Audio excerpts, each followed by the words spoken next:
الحمد لله الذي فضل سيدنا ومولانا محمدا صلى الله تعالى عليه وسلم على العالمين جميعا، أقامه يوم القيامة للمذنبين المتلوثين الخطائين الهالكين شفيعا.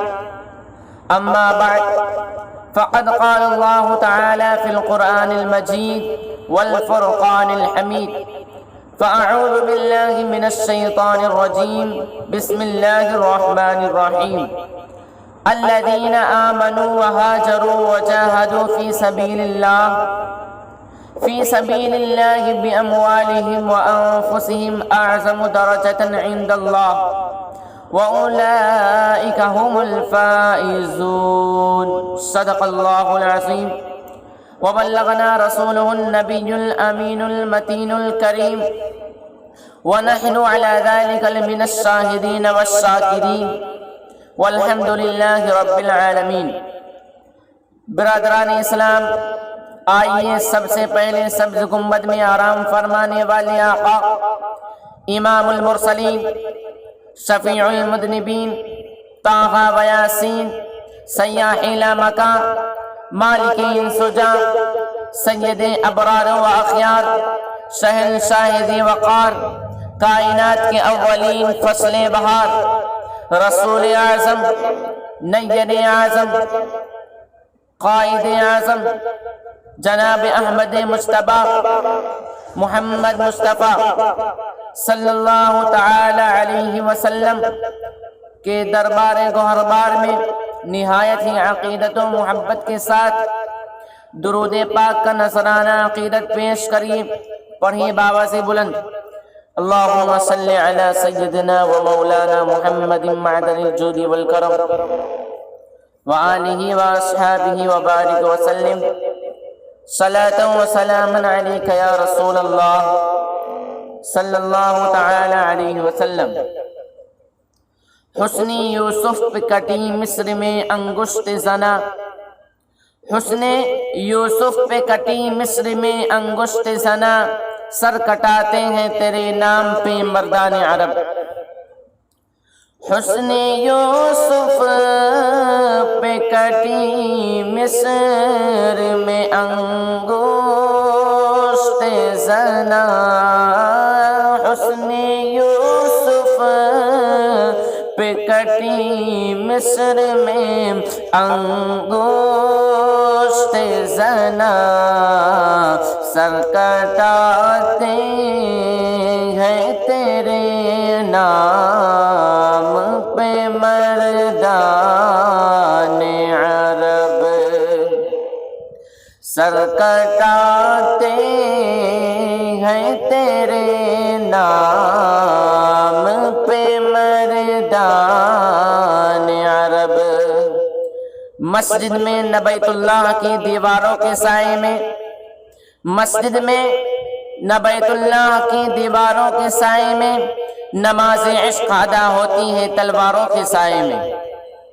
ابھی میں نے جس آیت کریمہ کی تلاوت کا شرف حاصل کیا ہے، رب تبارک و تعالی ارشاد فرماتا ہے: وہ لوگ جو ایمان لائے اور ہجرت کی اور اپنے مال و جان سے اللہ کی راہ میں لڑے، اللہ کے یہاں ان کا درجہ بڑا ہے اور وہی مراد کو پہنچے.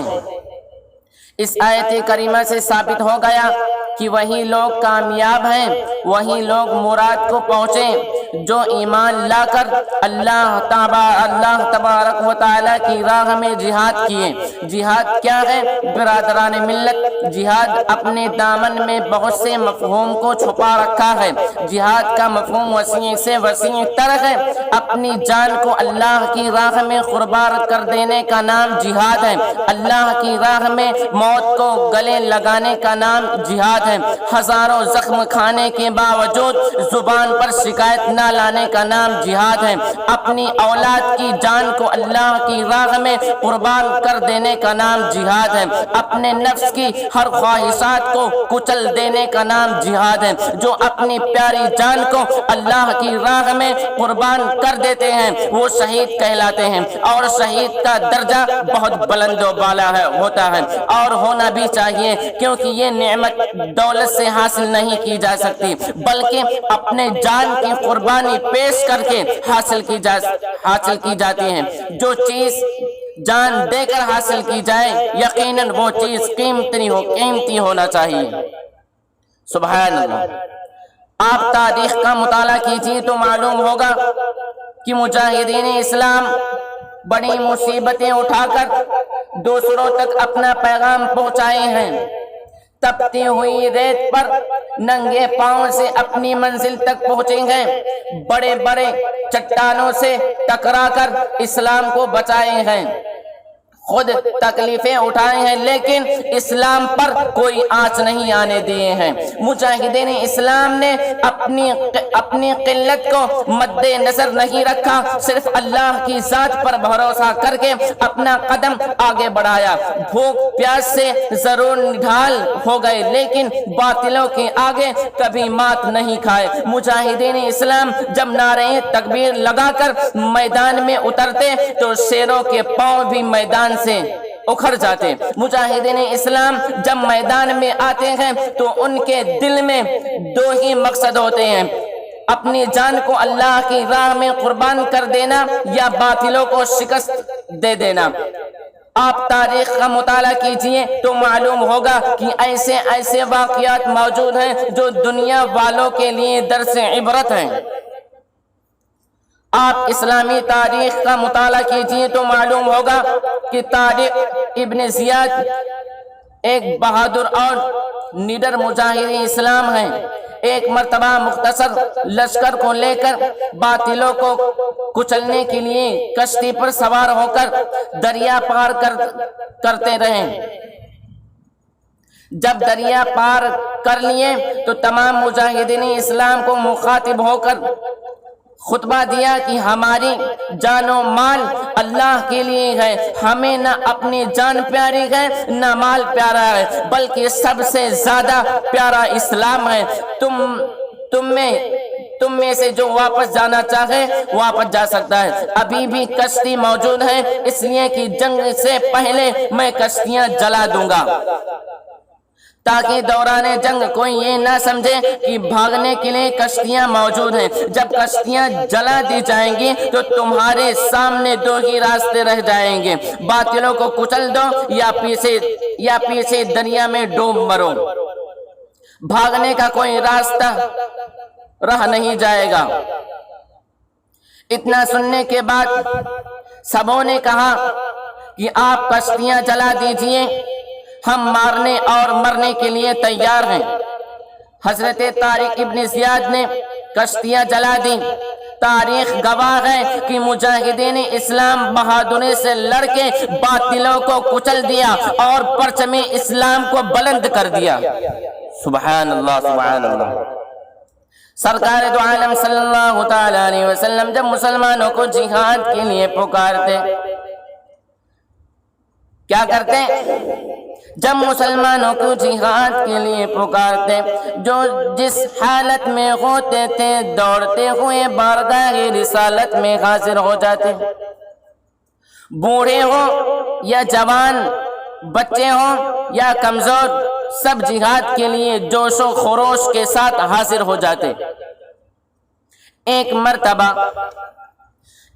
مرتبہ سرکار دو عالم صلی اللہ تعالی علیہ وسلم نے مسلمانوں کو جہاد کے لیے پکارا، ہر کوئی دوڑتے ہوئے بارگاہ رسالت میں حاضر ہوئے۔ سرکار دو عالم صلی اللہ تعالی علیہ وسلم کی پکار حضرت حنظلہ رضی اللہ تعالی عنہ بھی سنے۔ حضرت حنظلہ رضی اللہ تعالی عنہ کی شادی نہیں ہوئی تھی، آپ کو نہانے کی حاجت تھی، لیکن آپ نے تاخیر کرنا کرنا مناسب نہ سمجھا اور دل میں خیال آیا کہ تاخیر کرنے میں گناہگار نہ ہو جاؤں، آپ اسی حالت میں لڑائی کے لیے میدان میں حاضر ہو گئے اور بہادری کے ساتھ کفار کو تہہ تیغ کرتے رہے۔ آخر کار آپ نے جام شہادت نوش فرما لیا۔ لڑائی ختم ہونے کے بعد سرکار نے حکم دیا شہیدوں کو اٹھا لاؤ۔ صحابہ کرام شہیدوں کو اکٹھا کیے، لیکن حضرت حنظلہ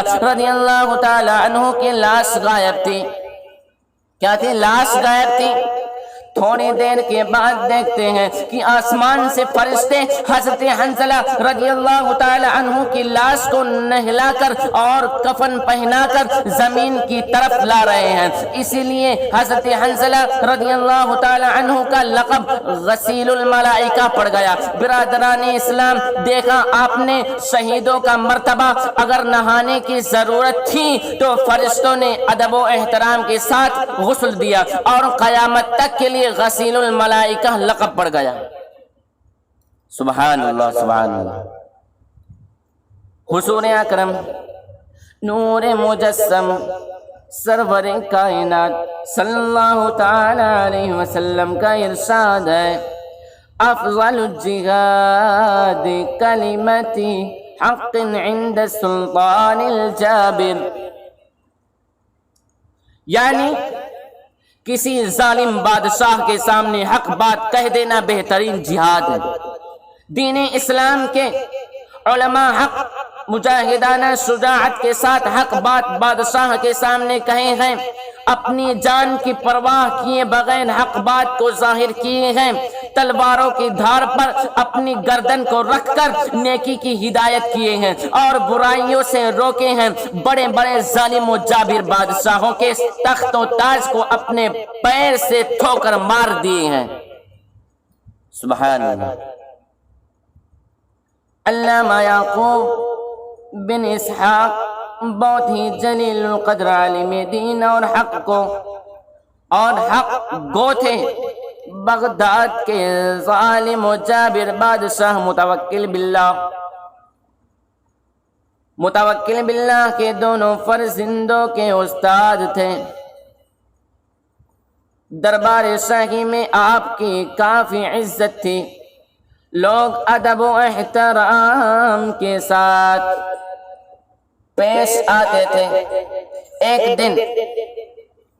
ایک دن آپ دربار شاہی میں تشریف فرماتے، دوران گفتگو بادشاہ متوکل باللہ نے آپ سے سوال کیا۔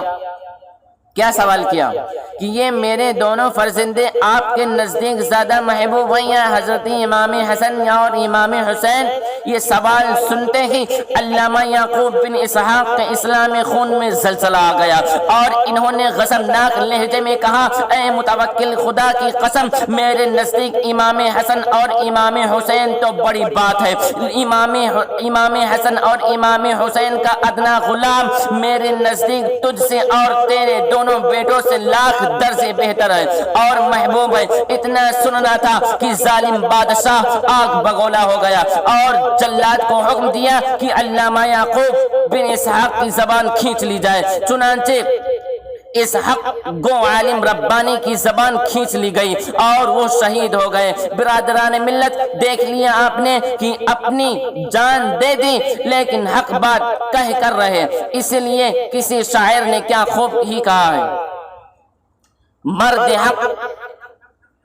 مرد حق باطل کے سامنے مات کھا سکتا نہیں، سر جھکا سکتا ہے لیکن سر کٹا سکتا نہیں۔